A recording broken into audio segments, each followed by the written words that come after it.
Welcome everyone to the Surfing Historian. I'm your host, Jason Old, historian, surfer, and world traveler. This podcast is dedicated to highlighting some of the latest scholarly research in humanities, social sciences, and surf studies. So paddle out with us while we glide through the world of academia.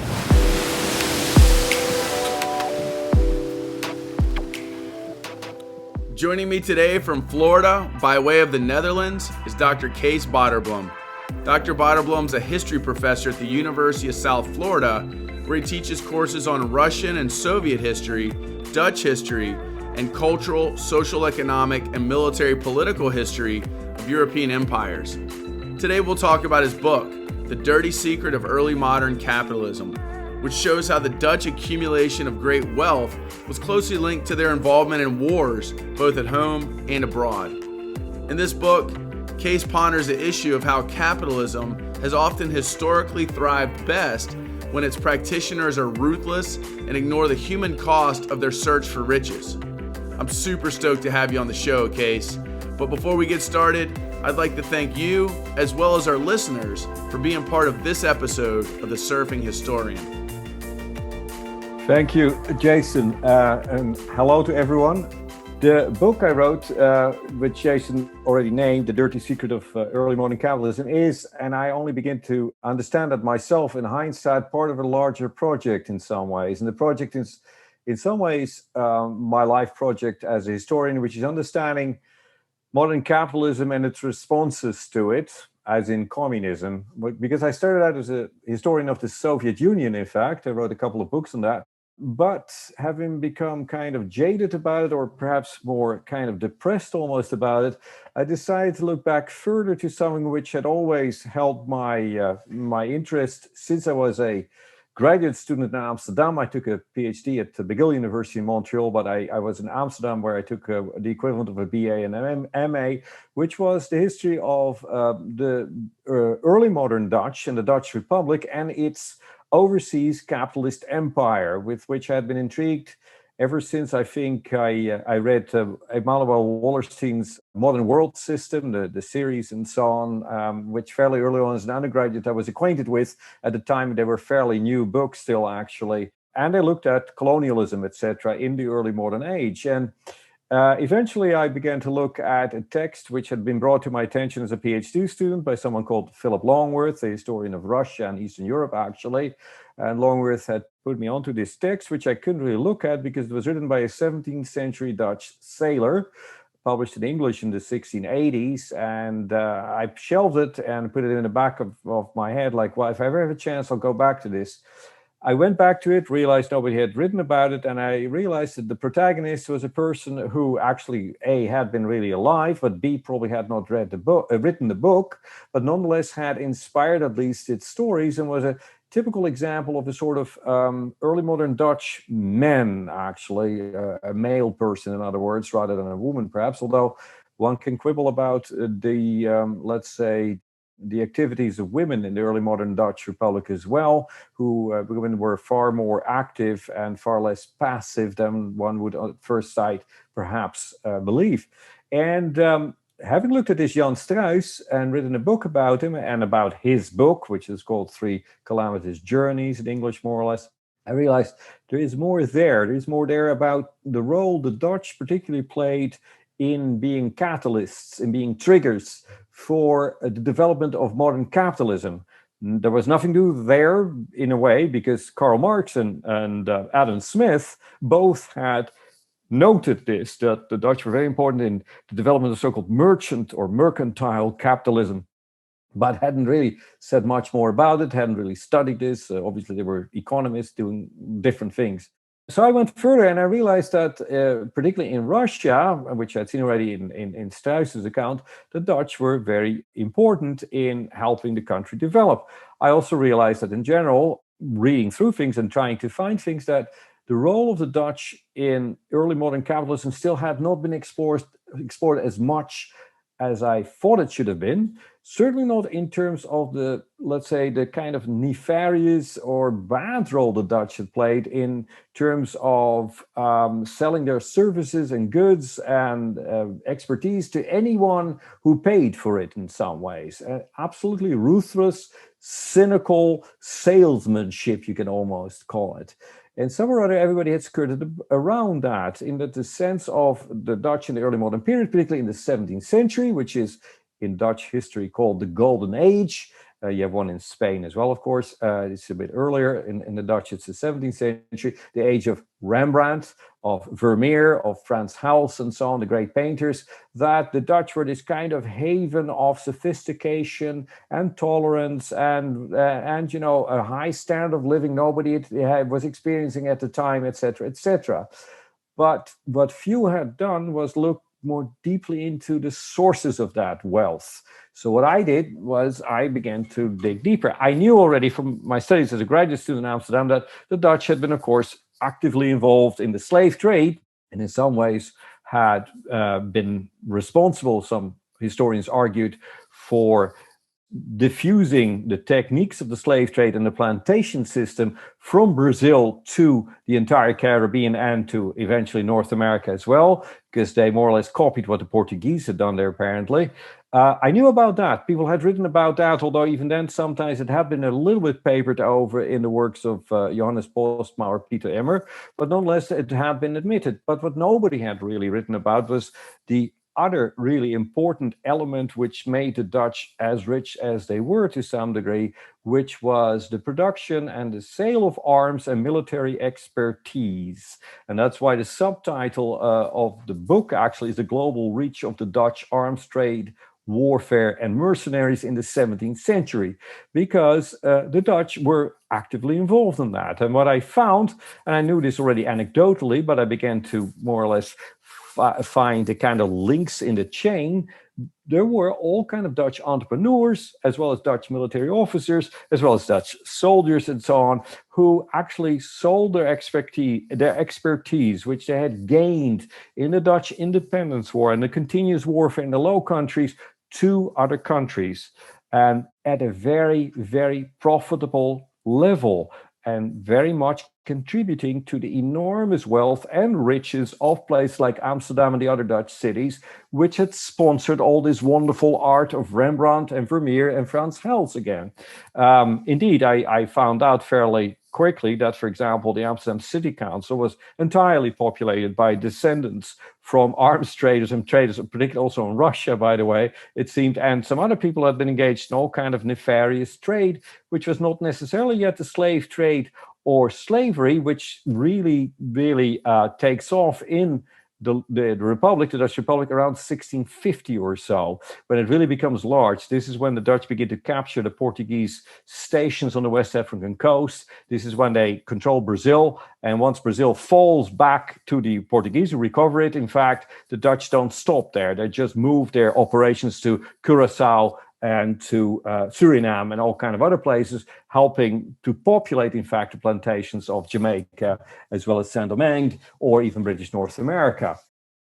Yeah, I found that to be extremely intriguing, and it was entirely new to me. So, because when I think about the Dutch involvement, particularly in the colonial era, the first thing for me that comes to mind is their involvement in the slave trade. And it never occurred to me that they were any real significant player in what you might refer to as war profiteering and weapon sales.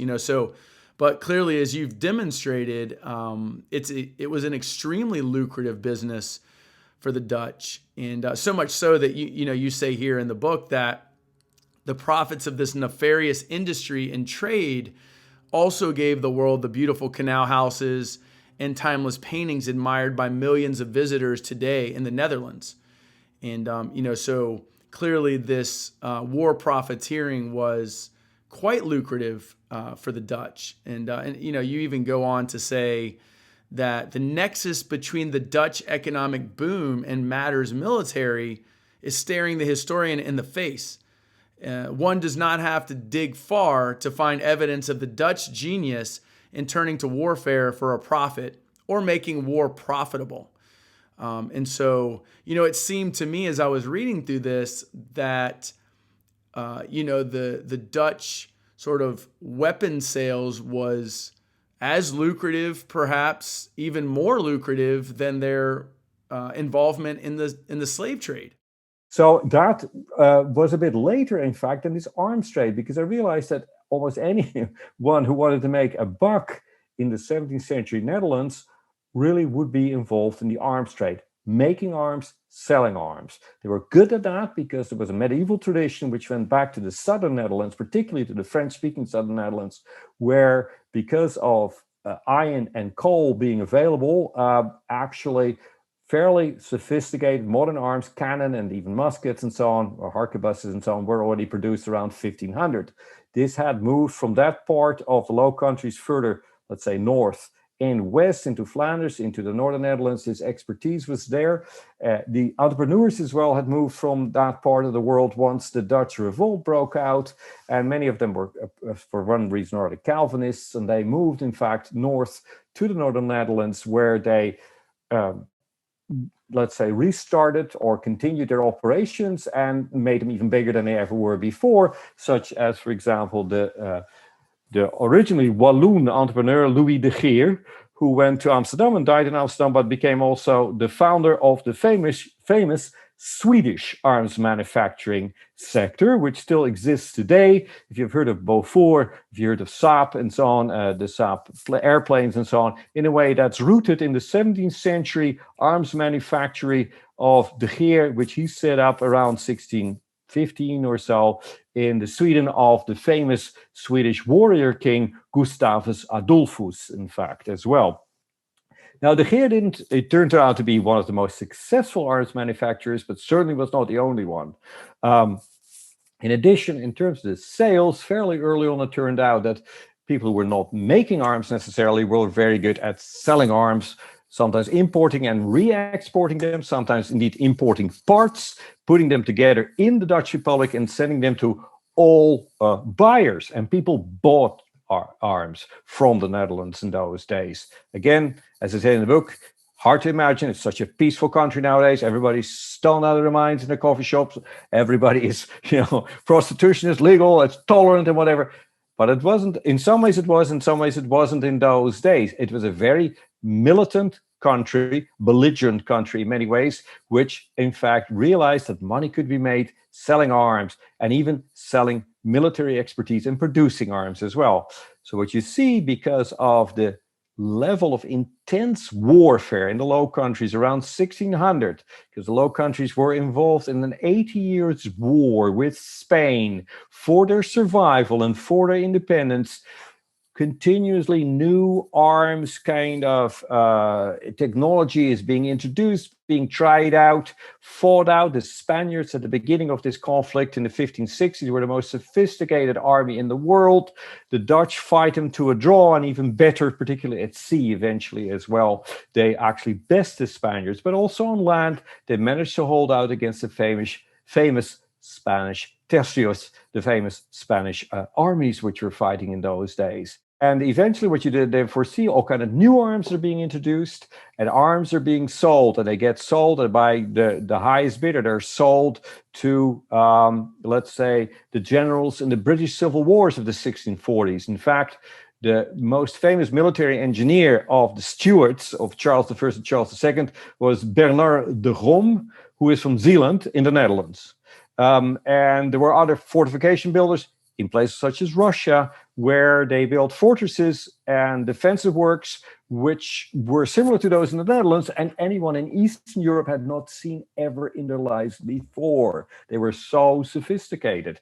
When they conquered, in fact, parts of Indonesia, particularly Java and the Spice Islands of the Moluccans and so on, again, what you will see is that the local Javanese, who were a particularly belligerent lot, and the Dutch actually took 200 years to actually occupy all of Java, the main island, the most populous island of Indonesia, obviously, took them 200 years, partially because the Javanese local kings and emirs and sultans realized that the Dutch were very advanced in terms of their arms and immediately began to acquire arms from the Dutch through smuggling, but also actually reproduce Dutch firearms, for example, very quickly, which kept the Dutch at bay for 200 years, which shows you the level of technology.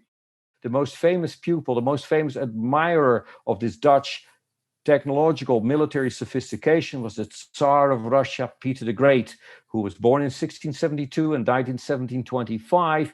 And in his life, he completely changed Russia from a second-rate backwater into a first-rate global power, perhaps, if you like. Certainly laid the basis for a global power, the global power, of course, which Russia still has even today. Peter realized that he needed this level of Dutch military expertise, of Dutch, he needed immense amounts of Dutch arms, but also Dutch technological sophistication, and he invited the Dutch over to bring that sophistication to his country. He was not, by the way, unique in that. His father already had realized that as well, that the Dutch were the kind of key to modernity, to the key to survival, and to the key for Russia, for example, to a prolonged independent existence, not as a European colony, but as an independent kind of country. Very few places escaped in the end European colonization. Russia did.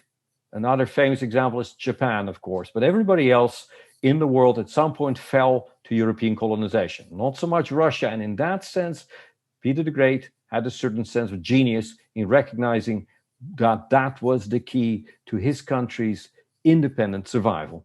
I really do want to get to that through line that you talk about in your book, the connection between the Dutch and Russia, and then obviously you run this through line even into the Soviet Union and Cold War. But I want to kind of come back a little bit to you say the military feats became part of the early modern Dutch collective identity. And as you said, that's way different than, the people's perception of modern day Holland. And so, but the one thing that I found, you mentioned it earlier, you talked about Marxism, and I want to bring you back to that because, your work in particular, you say, complicates the traditional Marxist understanding of capitalists as middle-class exploiters and arguing for a greater agency among lower-class Dutch soldiers and sailors in their efforts to benefit from skills that were in high demand. I hope I quoted you properly, but my question for you is... I think you did. I think I know what you're talking about, and that's part of my argument. What I found startling, when I read about the activities of, lower class Dutch men, and to some extent Dutch women as well, as I said before already, I found the amount of agency is startling for that period of the 17th century, because the image we have of the 17th century, by and large, wherever you go globally, I think, is that everybody had this kind of sense that you were born to a certain station in life and you couldn't rise above it. In the Dutch case, which already started in the 16th century, in the time of the revolt, perhaps, it seems that people say, like, why would we want to stay where we are? We can get ahead in life. And what happens, therefore, is that if you see the increase of Dutch wealth in the 17th century, rather than perhaps in the 18th century, by the way, you will find that the wealth is spread, that it's not just the people who are already wealthy, the successful merchants from Flanders or something who come from Antwerp and resettle in Amsterdam are making money or see opportunities. You will see that there are a lot of upstarts, people from very humble background, if you want, really from absolute poverty, who see chances, and they take those chances and they go to a place like Russia and they become important people there. They make truly career in a kind of modern 21st century, perhaps, sort of style. So the kind of mindset, the mindset that, you can make it if you try, which is a very American mindset, perhaps in many ways, actually seems to be fairly widespread in the Dutch Republic. These are people who are opportunists, who are willing to go where they can make money, and they're willing to travel as well. So they do end up everywhere, basically, across the globe in this kind of endeavor, this attempt to make money. And in fact, even though many, as it is in capitalism, unfortunately, many will fall by the wayside and will end up destitute and will be poor, etc. There are quite a number who actually do make it. I mean, this Jan Struijs I've written about, for example, ultimately, he dies when he's about 65, which is a pretty good age for those days. He's traveled all over the world, and he ends up actually pretty well off, it seems, in a quiet place in northern Germany, which is a haven of tolerance, which maybe for religious reasons, I don't know. But he has done well for himself. I mean, and he every opportunity he got, he grabbed. And he was, in fact, I think, illiterate. So at the same time, he nevertheless did really well for himself. That, I think, is perhaps somewhat exceptional, but I think at the same time it's emblematic. The person who is his friend, actually, who builds Peter the Great's, the replica of a seafaring ship for Peter the Great to sail on a lake near Moscow, he's a friend, Karsten Brandt, of Jan Struijs, has that same mentality. He gets beaten up by Cossacks in a revolt and a rebellion. He decides, I'm still going to go back to Moscow because I see there's opportunities for Westerners there I will never be able to find in my own country. So I'm just going to set myself up there. He's well known as a shipwright, as a carpenter, and Peter at some point meets him because someone says, another Dutchman, hey, if you want to have someone to rebuild that ship you found in that warehouse there, you should talk with this guy, this Karsten Brandt. He knows everything. And he builds that ship. So he goes down in history as the builder, the founder of the Russian Navy. The little boat is still there, by the way. It exists. It's in a museum in St. Petersburg. The Botik. Boat is, by the way, the Dutch name for boat as well. So it's a little boat, the Botik. It's such a fascinating story. And, I guess that really brings me to the other question I had about something you talk about in the book. And you talk about a military revolution, and you talk about a number of other individuals that have identified it as they say it's a key component of the capitalist success story of the Dutch Republic in the 17th century. Would you mind elaborating a little bit more on what this military revolution is? Thank you. That link between capitalism and the military revolution has not always been made as explicitly. The whole idea goes back to a British historian who was associated with the University of Belfast in Northern Ireland, Michael Roberts, who said, he was actually a historian of Sweden. And what he thought to see, because he looked at Gustavus Adolphus and Charles XII, the famous warrior kings of 17th century Sweden, what he thought to see by looking at their manner of waging war was that there was some kind of sea change in the way they did this. They began to use in a much more sophisticated manner, infantry shooting and so on, with the counter march, as it was called, to use much more firearms in a kind of advanced manner, in a coordinated manner, and so on, to start siege warfare in a way that you undermine walls, that you use your artillery. At the same time, there were counter reactions then with setting up your walls in a kind of 5-point thing. So you always kept strafing the enemy, and you built trenches around it, etc., counter trenches, all these different things.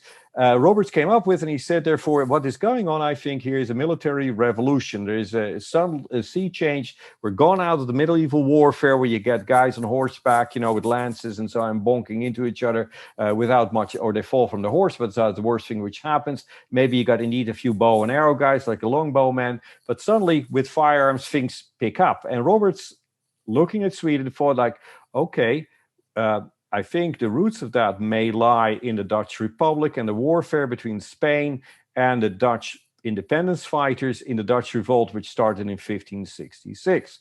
But obviously, then you can look further back and you say, okay, well, it looks at what the Dutch do is responsible, what the Spaniards do. So where does that come from, for example? And then people begin to look, it's the Swiss and the German Landsknechte in the 16th century who come up with a new way of warfare, which is still actually, by the way, with halberds and so on, with long kind of spears and so on, before his firearms. So Jeffrey Parker, who was a kind of admirer and student of him, who is now still alive, I think at Ohio State, he's still teaching, well, he's semi-retired. was for a long time at the University of St Andrews in Scotland, and Geoffrey Parker actually began to develop that further for the Dutch particular scenario and said, yeah, there you go. Look at how the Dutch army modernizes around 1600. They get these really smart commanders who are also their political leaders, Maurice and William Lewis of Orange Nassau. And these two commanders say, okay, you know what? There's a way to defeat the Spaniards. The way is that we have to organize and discipline and drill and train our armies, our soldiers much more let's say regularly than has happened before. So if you open up a battle, you have to have a first line which is at the ready with a loaded muskets to shoot them. That first line needs to fall back. The second line needs to step forward and shoot. Then there's a third line which does that because you need to have your muskets cool off, otherwise they explode in your face. Then you use cannons around you. You shoot cannons at the same time, barrage. Then some what you call in the cavalry. The cavalry, you don't need a heavily armed cavalry. You need to actually light cavalry soldiers which are not heavily armed, because then they can move much faster, and give them a sort of pistol in their hands. They can shoot much better and raid and so on. They also began to develop ideas about how to, let's say, engage in sieges and how to defend against sieges of cities, for example. Cities were walled, of course, in those times. And they began to write about that. They began to write about it not only in print in a kind of chapter book thing, but they even had books printed with images. There's one which was printed in the 1600s, which shows you in 80 different images how an infantryman is supposed to handle his gun. This book was translated in every language in Europe, including in Russian, the first non-religious book ever printed in Russian in the 1640s, to show that that's how you handled your gun efficiently in battle, and that's how you won battles. Now, as Parker points out, and others as well, in effect, it didn't make too much difference on the battlefields of Central and Eastern Europe in the 80 Years' War, the 30 Years' War, or even the English Civil War in some ways. Why? Because both sides knew the trick. Where it does begin to make, though, a difference is outside of Europe, because people don't know the trick and they're absolutely intimidated. So this is what happened, and ultimately everybody began therefore to follow this kind of trick of William Lewis and Maurice of Orange of around 1600. They had developed in the Netherlands and began to fight wars like they did, and everybody wanted to hire the experts who had earned their stripes in that war. And what you see as well, by the way, is that various junior officers out of Poland or France, for example, actually trained with them. They were sent to the Low Countries and say, you enlist in Maurice's army so you can see how it's done. And they went back to France and they actually began to fight war in the same way. Same way with Poland, for example, as well. So this is what the military revolution amounts to. Of course, after the Netherlands, you could argue maybe Cromwell's new model army was the next kind of phase. This war at sea, which develops too, in which the Netherlands and Britain, of course, are important in developing, let's say, real battleships and, the kind of ships of the line, which move in a certain way in battle as well at sea. And eventually, of course, it ends up by way of Sweden, perhaps on land, with Prussia. And that's why Roberts thought it was important when he talked about the 1950s, because the Prussian army of the 18th century is, of course, the kind of blueprint of every army until, let's say, 1945. And the fact that the Prussians were so well organized made them into the kind of center of the German Empire eventually. It's like I said, looking at that through line, it's something that, I was unaware of. And, I know you talked about the military revolution and this war. And, you make note, of course, that all Dutch adults were prepared for war. But I want to steer away from the war itself and look at, something you talk about as well in the book, and it's Christian morality. And so along the lines, obviously, of the ruthless nature of war, which is what your book sort of talks about, like the different campaigns of the Dutch and the arms sales and all of that. You say that this book disagrees with the argument that we should not measure the past by the standards of the moral high ground of today. For in a country as ostensibly Christian as the 17th century United Provinces, did the sixth commandment not count? In other words, it seems like you are saying that it is fair to judge them for their past sins, if you will. Would you just mind elaborating on where, what you meant by that? Yeah, I for a while I thought, I agreed fully with this idea that the past is another country and they do things differently there. Therefore, we can't understand people and we can't judge them. Um, I I certainly now don't agree with that idea. I can see that, of course, the kind of context is important to understand why people behave the way they do. But I think there is, an eternal kind of morality which should affect anyone. And you could argue, well, with the Roman Empire, military ethos and so on. All right, fine. I don't know enough about the Roman Empire, perhaps. But I do think that, if you look at the 17th century in the Netherlands, there were countervailing trends, countervailing noises, countervailing voices, if you like. People who said, we can't be at war all the time. We shouldn't fight war. We shouldn't kill people just because we don't agree with them. We shouldn't kill people because, because they have a different sort of belief, a different sort of religion. In the first place, of course, the Dutch Republic was a reasonably tolerant place where most religions were left alone. But there were people who were much more forceful. There were people who were so-called mennonites. We know them sometimes as Anabaptists, who didn't believe in carrying arms. And in fact, they were in a difficult position if there was a national crisis. They were not allowed to bear arms. So what they actually did, they were actually told to bring a shovel and to dig ditches, which they did. But nonetheless, they were not supposed to go to war. And there were indeed also, more, let's say, middle of the road Reformed Calvinist ministers who said, no, slavery is bad. The slave trade is bad. You can't own other people. You can't trade people. They're not commodities. And who said, all this making profit out of war and so on is hypocritical. You can't. Yes, there is perhaps a reason, an argument to be made that you can defend yourself. But beyond that, you shouldn't go. You shouldn't try to profit off war in the way you do. And it didn't stop anyone. People were extremely hypocritical about it because some of the major arms traders, on the one hand, were very pious people who, went to church religiously, indeed, every time they had a chance. They brought their own ministers on their trips and so on, etc., etc. And then they just, sold another 15,000 muskets to the Russian Tsar to beat up on the Poles, whereas a friend of theirs was selling at the same time these muskets to the Poles to beat up on the Russian Tsar.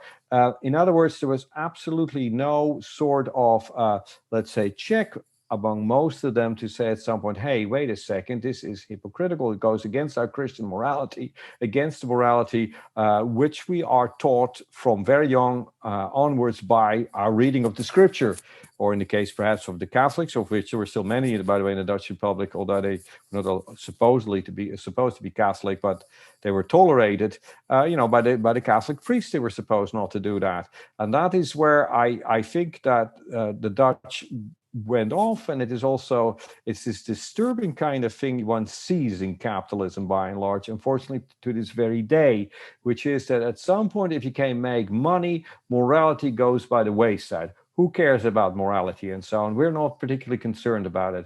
In other words, I think it should be basically an obligation of anyone who is involved in business to make money in an ethical way.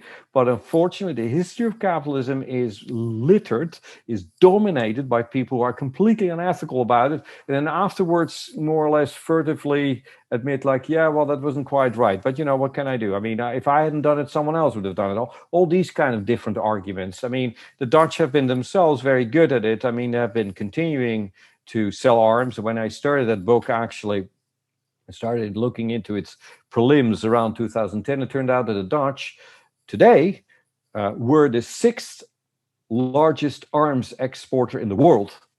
The Dutch, yeah. Now, they whittled it down a little bit because they began to feel and people began to call upon it. There's an incident in Sweden which counts this, actually. So they have dropped down a little bit. But the Dutch, I don't even know what the Dutch, in fact, export almost in arms, but I know it has to do with sophisticated technology again, which is made, by the way, by a branch of what used to be Philips, actually, or a branch of it called, and so on. I think that's where a lot of it goes. But, in other words, it has remained a constant this, absolutely no qualms that people have or countries have about the countries being involved in what Eisenhower called the military-industrial complex, but particularly benefiting from it. There is no question asked, it seems, wherever I go, about someone saying like, hey, is that actually okay? Should we really sell all these arms to Saudi Arabia? Oh yeah, no, the Saudi are bad, but well, if we don't do it, the Russians will do it, or the Chinese will do it, or whatever. At some point you just have to draw the line somewhere and say, no, we're not involved in that sort of business. We're not doing that. But again, as I say, and the book is sprinkled with it as well, I say at other parts, we have apparently no particular qualms about, wearing T-shirts made by children in the third world, or what used to be the third world. I mean, cotton from Chinese Turkestan, from the Xinjiang province. Apparently everybody is wearing it. Too bad, Uyghurs. Bad luck. You're losing out there. But what do we care about it? These are the kind of things, I think, these parallels you see in the 17th century as much as you see today. And I do think that therefore, in the end, the 17th century person is not much different from the 21st century person. In fact, I think where there's a lot we can understand, and this is one of the things I think you can do as a historian, you can understand the past because these people are so much like you if you admit to it. It was, of course, a harsher kind of environment. The 17th century, you didn't have a kind of social safety network at all. So, it is understandable that some people said, okay, if it has to be like that, it has to be like that. I'm going to make money any which way I can. Again, saying that we're more like people from the past than we like to admit sometimes. As you were talking about, the people of faith sometimes calling, foul with what was going on, it reminded me of John the 23rd in the wake of the Cuban Missile Crisis, arguing for a paz menteris, a peace on earth, after, the Soviet Union and the United States almost blew everyone off the face of the planet. And so I actually want to use that as a bit of a segue to what I found extremely intriguing about your, what you were, really one of the through lines in your book. And that is the fact that, you have this connection between early Dutch history all the way through, effectively the Cold War. And so you say that without the vast importation of Dutch arms, the establishment of manufacturing, mining industries, etc., Russia might never have become one of Europe's 5 great powers and subsequently one of the world's 2 superpowers. And when you say the world's 2 superpowers, you're obviously referring to the US and the Soviet Union during the Cold War. And so can you walk us through that, that through line you've created for in this book?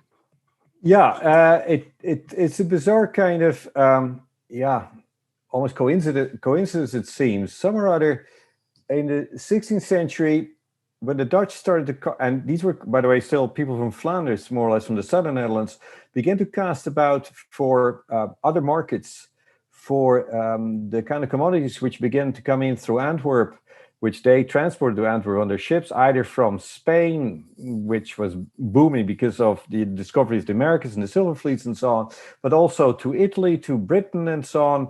They began to sail further and further up north until they reached Russia, where there had been already an English bridgehead, but the English sent 1 or 2 ships a year. And the Dutch traders, while Antwerp fell to the Spaniards and Amsterdam replaced Antwerp in the 1580s as the hub of the Dutch economy, and particularly the overseas economy, the Dutch traders began to realize there is actually an enormous amount of opportunity here.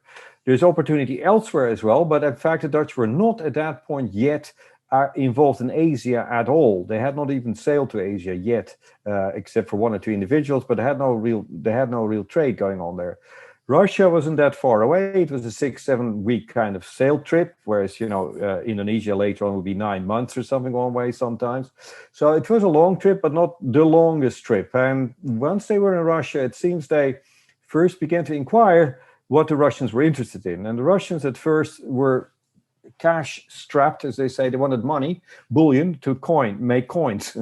and the Dutch bought from them local wares, honey, timber for shipbuilding, tar for ships as well, rope, hemp for rope, and so on, those kind of things. Not all that much, but there were a few very persistent individuals who began to realize, hey, there's a lot more we can do. And they seem to have happened upon the fact that Russia, which was undergoing a civil war in the 1600s and 1610s, more or less, was very interested in arms. So they began to gradually, without the permission, by the way, of the Dutch government at the time, began to smuggle arms on Russia. And there seemed to be an insatiable amount. This was great because you didn't have to bring money anymore to Russia. You could bring arms and in exchange for Russian goods, fur as well, for example, which became more and more popular in Western Europe at the time.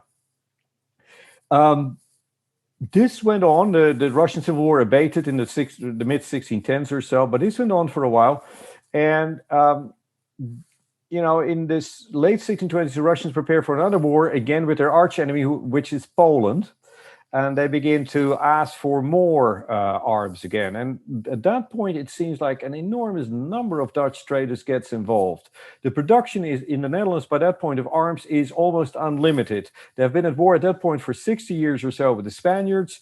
Everybody's involved with it. They really, they actually make molds, for example, for rifles and so on, for carbines, which are like industrial style. You make a mold, you cast everything in it, you throw them out. It's almost like a conveyor belt factory already. They can do it really, really quickly. So even though they fight the war with Spain, they have still much more to sell to anyone else. And when the war with Poland is in preparation, in fact, first of all, a Scottish mercenary general who's in Russian service comes to the Netherlands also to hire mercenaries, which is easiest done in Amsterdam because mercenaries are gathering in Amsterdam to find work, apparently. Not just Dutch mercenaries, but from Germany and other places. Germany is also at war at this point in time. As long as you pay them enough, they'll go to Russia. At that point in time, it really is a booming business to sell arms. But there are a few guys who are smart enough to realize, you know what? It might even be more lucrative. We might make more money if we set up on behalf of the Russian Tsar a Russian arms manufacturer. We'll run it. That is us Dutch guys with the help of Dutch experts, let's say arms makers and so on, gunsmiths, etc., are being brought in, and they begin to produce Russian-made arms in the area of south of Moscow. The city is called Tula, actually. Still exists, by the way, today, these arms manufacturers. They're not very big, but they still do exist, actually.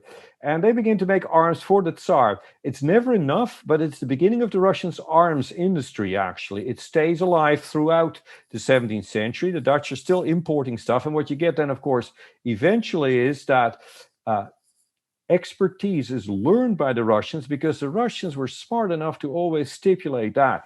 Sure, you could do business in Russia. Sure, you could start an enterprise in Russia, a business, but you always needed to teach Russians in your trade. So Russians begin to learn how to make their own arms themselves. And they teach everybody else, and they set up arms manufacturers in the Ural mountain range. Later on, the Dutch also begin to build warships for the Russians. The first two projects, not so successful. Peter the Great's father tries to have one built to sail the Caspian Sea, by the way, not the Atlantic.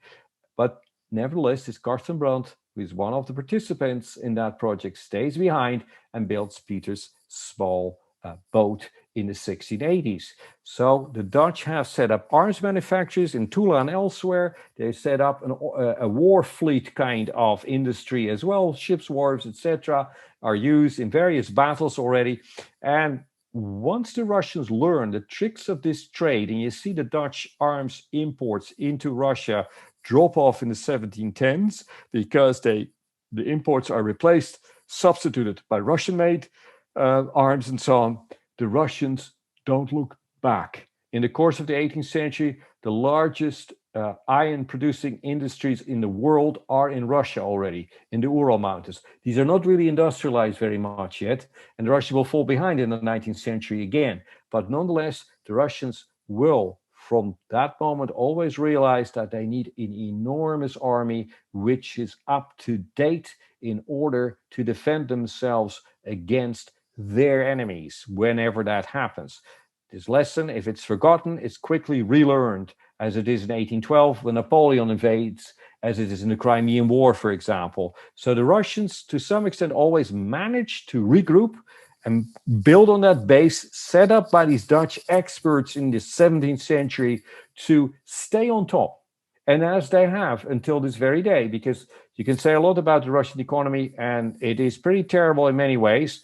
But at the same time, there's some very rich people. And I tell you, one particular sector, branch of the Russian economy, which does really well, which is arms manufacturing. They have huge kind of annual fairs. They used to be held in Omsk in Siberia. And there's people from 150 countries go there. Why? They build good arms and they're cheap. They're way cheaper than US-made arms. For example, the famous AK-47 Kalashnikov works under any circumstance. You can throw it in the water, it will work. You can use it in the desert, it will work. It's not very good, it's not very accurate. If you shoot 500 yards, it will miss by 30 yards, but it will work. People will buy this stuff. So they managed to set that up, and it was the Dutch who really, you could say, triggered that particular side, domestic side of the Russian economy and the Russian military war machine, which you can call Russian before 1917, then you call it Soviet, and then now it's Russian again, but it's still a formidable kind of, let's say, part of Russia today, and it was of Russia in the past. We wouldn't have known about Russia if it hadn't been for its military. Again, thank you so much for sharing this research. For me, I find it extremely intriguing and fascinating. And, as you very well know, it's certainly outside of my area. And so I enjoyed reading the book and just learning about this long history of relations between the Dutch and the Russians. And so I guess, in your opinion, what are some key takeaways from this research project? And with that, I want to go ahead and give you the last word. Thank you. Yeah, no, thank you. It has been fun to talk about. My takeaway in general is that, capitalism is a very ugly side, a very dirty side. And in many ways, I think what one does, and I think like Thomas Piketty, the French economist, recently has done that, we have become too used to think that capitalism is the only way to do things, and sweeping whatever is wrong with capitalism too easily under the rug, I think.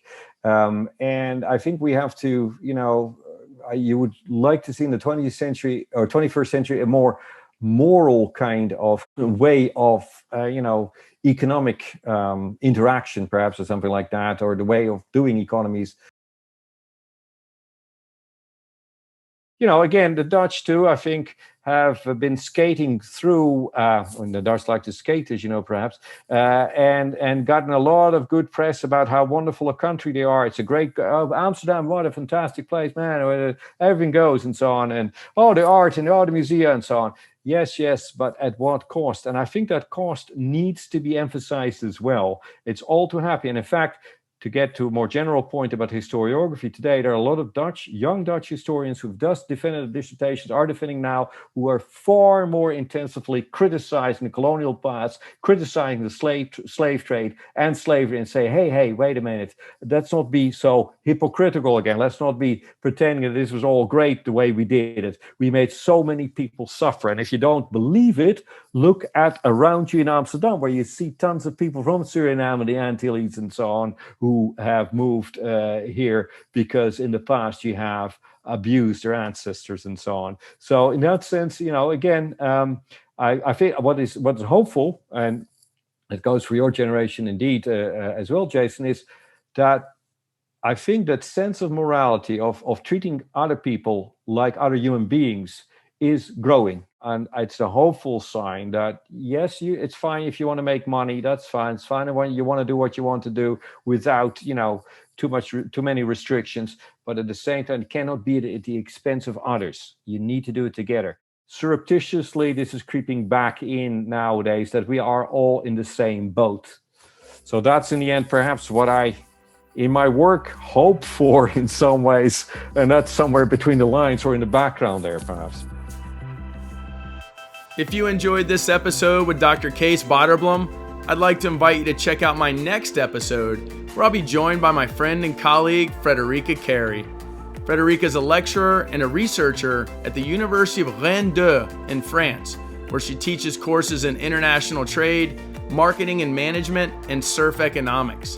Her PhD research weaves together Celtic sea folklore and myths, anthropology, surf photography, and film work analysis to offer an ethnographic study of surfing in Ireland. This is certainly an episode you won't want to miss.